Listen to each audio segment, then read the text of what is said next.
Well, forget about that. So this is Team WillCodeForFood. Our project is a mobile lifeguard application where we're trying to provide a better communication for the Galveston lifeguard. And for the last iteration, which is the last presentation, we have full coverage from 92 all the way up to close to 98%. And the database part is 100%. And if we keep going into the application, can you keep it?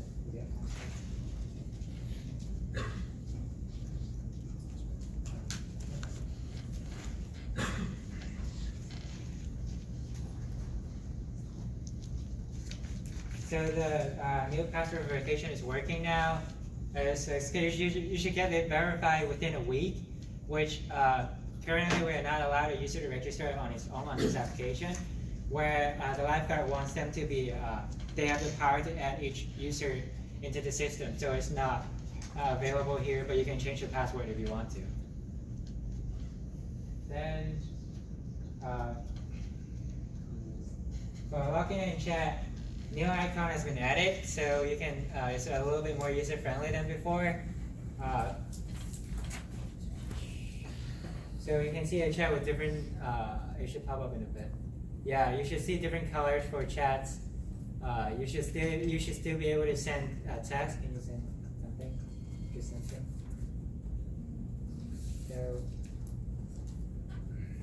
yeah, you can see the chat said. Oh. Yeah, it's down there. Hi, Vincent is there. If you scrub, you see great texts from a different person. And then,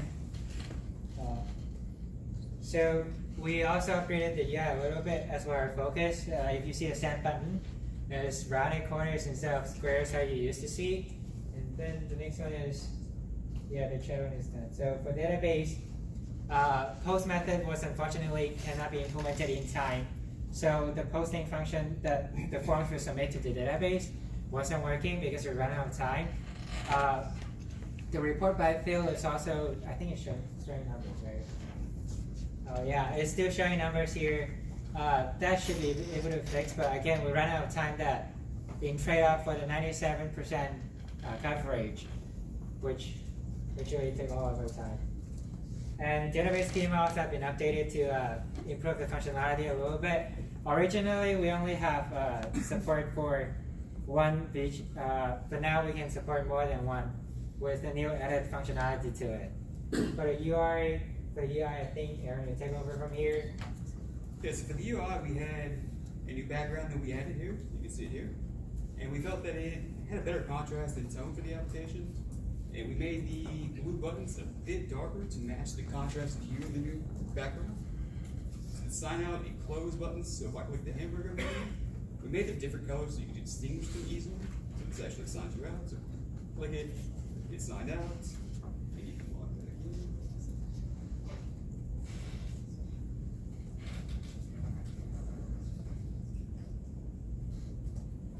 The tab bar is persistent. So one of the things the sponsor complained about for the Android version is the tab bar. Oftentimes it would flicker, occasionally it would disappear. And if you brought the keyboard up, the tab bar would stay there. So you would have the tab bar here and the keyboard enter here, and you would see hardly any screen real estate. So that's been fixed. The marine animal form is complete. So the sponsor asked us to implement a marine animal form. So if there's a dead fish on the beach, or a snake, or snapping turtle, you can report it. Of course, it's got the nearest tower, and are you in danger or other people in danger? Additional information. So one of the cool things about this is if you click in here, the text disappears, and you can type whatever you want.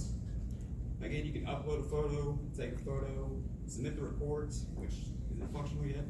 And one of the big things was to call the marine animal hotline. So if it's an emergency and the lifeguards can't handle this, like you definitely, obviously, want to call the marine hotline. We also fixed a major bug in the search form, like I just showed.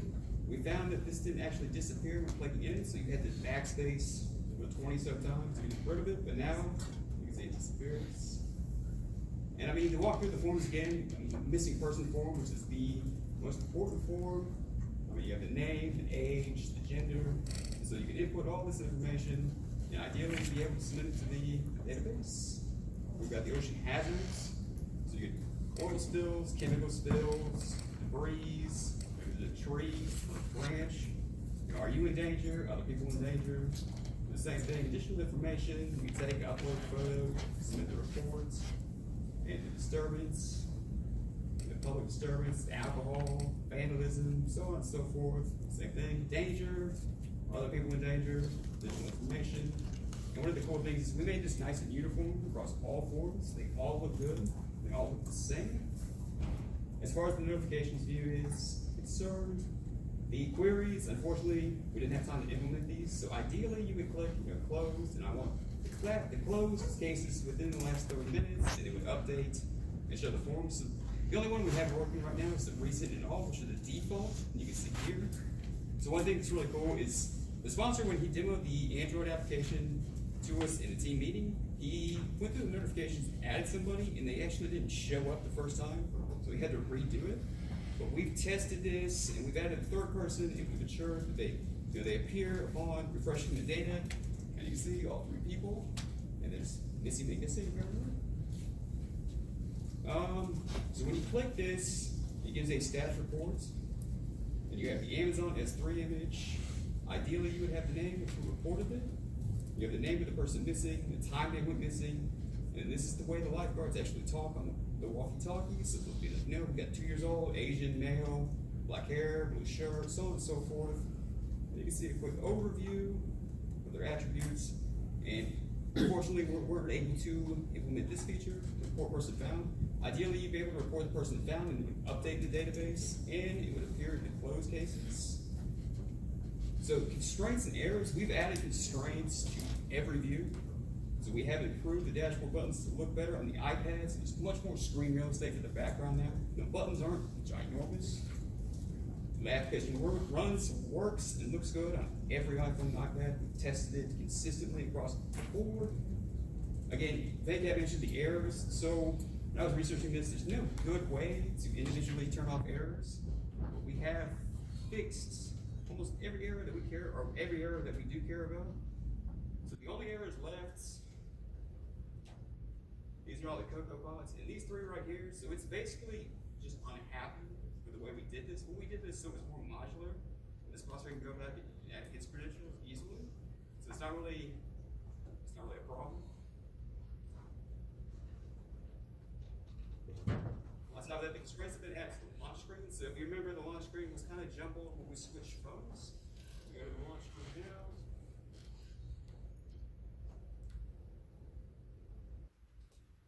So that was from the iPhone XR. And you remember it looks pretty bad on other ones. This is the iPhone XS, 8 Plus. You see it on the iPad. So we made it consistent. It looks nice across all iPhones and iPads. Last thing is,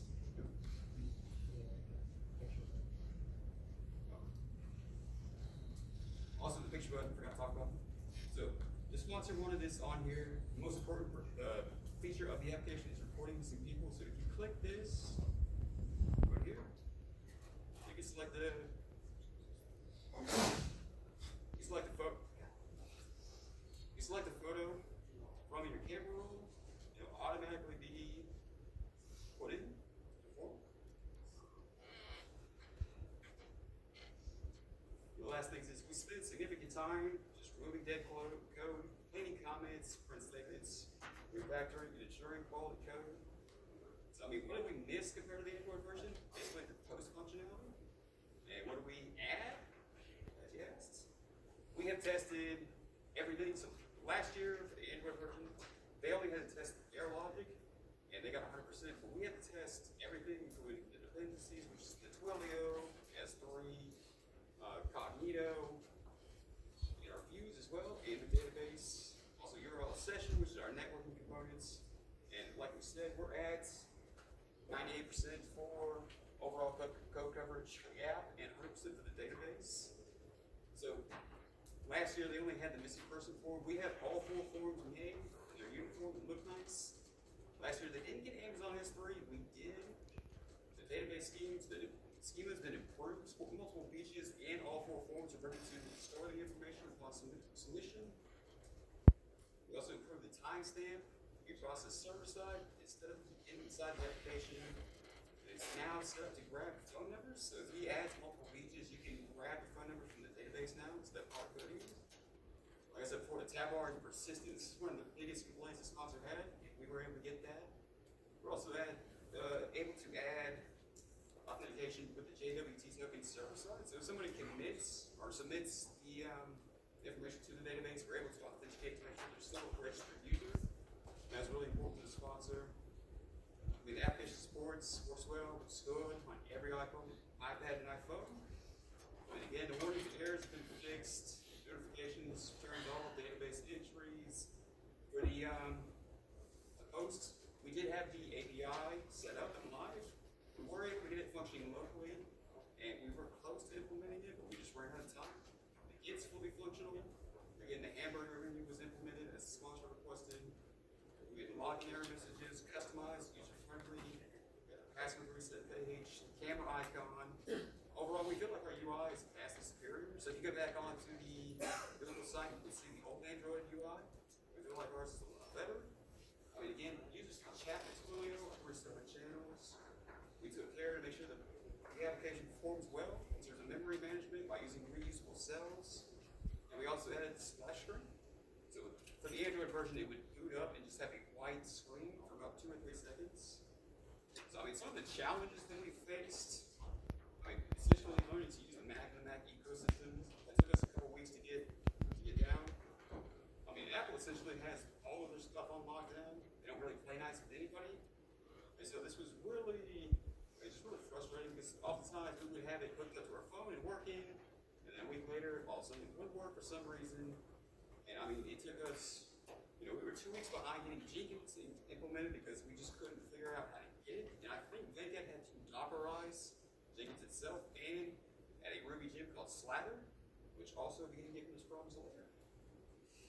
So we also did not have proper equipment. The sponsor did not have the funds to provide proper equipment. And I mean, for Ed personally, his Mac that he was able to get his hands on, I mean, when he went to build the application to test this part or run it with Jenkins, it literally took him 15 minutes each time. Yeah, I mean, essentially we didn't have enough computers for everybody. I mean, Vincent and Ed had to share computers. One team member had a virtual Mac. It had a little set of problems. It was just slow. He also couldn't install Slather, so we began having to put the Slather results in a Google Drive weekly for him to see. A big issue was Storyboard, which is kind of like this. It's the this is how you do things visually. You can drag and drop.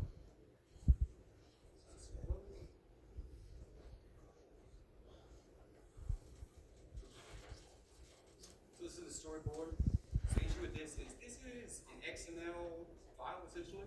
So if you have multiple people working on it, it can quickly corrupt with multiple submissions to the SVN repository. And we had, I mean, essentially a lot of problems. I would estimate over 20 hours of lost work because of it. Just constant storyboard corruptions. I mean, Jenkins, since it didn't play nice with Apple products, I mean, it was sending failed emails, over 3 hours after committing. I mean, there was one night I went to bed at 2 a.m. My phone went off at 6:30 in the morning. I had to get up and fix it. But the execute itself can be really, really buggy. I mean, Jenkins would fail numerous times for no reason. I mean, it got to the point where I was taking screenshots of things working and then submitting, and it would fail still. I mean, Jenkins began to request a different iOS version, causing our systems to not work correctly.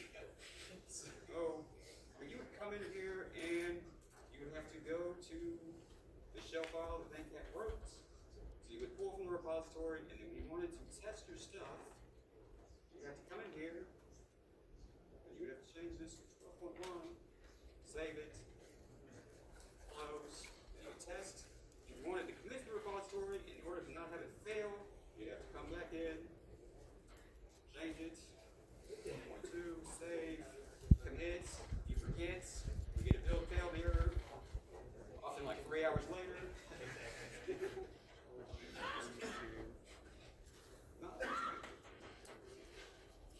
I mean, unfortunately, because the team did not have any experience mocking or using dependency injection,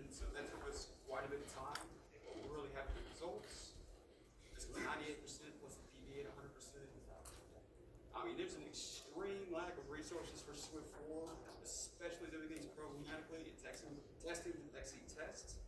I mean, oftentimes we go down this rabbit hole for 3 or 4 hours watching YouTube videos, and you can get absolutely nothing out of it. Working with view controllers was not straightforward to expect. I mean, it took us 6 or 7 weeks just to learn how to access the code and the functions inside the view controllers for us to test. I mean, we did have some issues with the sponsor, so upon receiving the project, he had some new ideas, so we spent about a week and a half researching, Amazon Cognito for Auth0, Swift for Flutter, Twilio for Google Firebase, and we had to make sure all these technologies could be implemented and used correctly in the application for Apple. I mean, unfortunately, the sponsor began requesting numerous new features after we got assigned the project, and we basically had to meet with them and say, hey, we're happy to do this for you, but you need to realize that there is a cost. We could end up not hitting everything because this is a lot of stuff. I mean, essentially, we wanted this to, when you clicked it, it would float up and have all forms, and you would select the form, and then select the picture, and it would jump to that form. Implementing that required Objective-C, testing that would have been a nightmare, but we were able to get the most important form working. I mean, on the downside, since we have all these new features and stuff, we weren't able to have time for the post functionality, which was really unfortunate. At the end, the sponsor got really busy with his own company, and oftentimes it would take 5 days to respond, sometimes to hear back from them. I mean, we had other issues, like our database went offline for a day for no apparent reason. We had to work with the sponsor to get the tax, we all lost a day. I mean, small issues like this, we had to continue to deal with. The biggest issue of fight for fall is testing. I mean, again, Swift has no good resources to try and test and figure out what's going on and how to access your code and why it's not working. And then you have Jenkins constantly giving you errors like every day. It was by far just the biggest time bad bars you could possibly imagine. It sucks all your time up. So suggestion for future work would obviously be finish implementing this functionality. And the sponsor, if he gets the application, he gets incentive to add more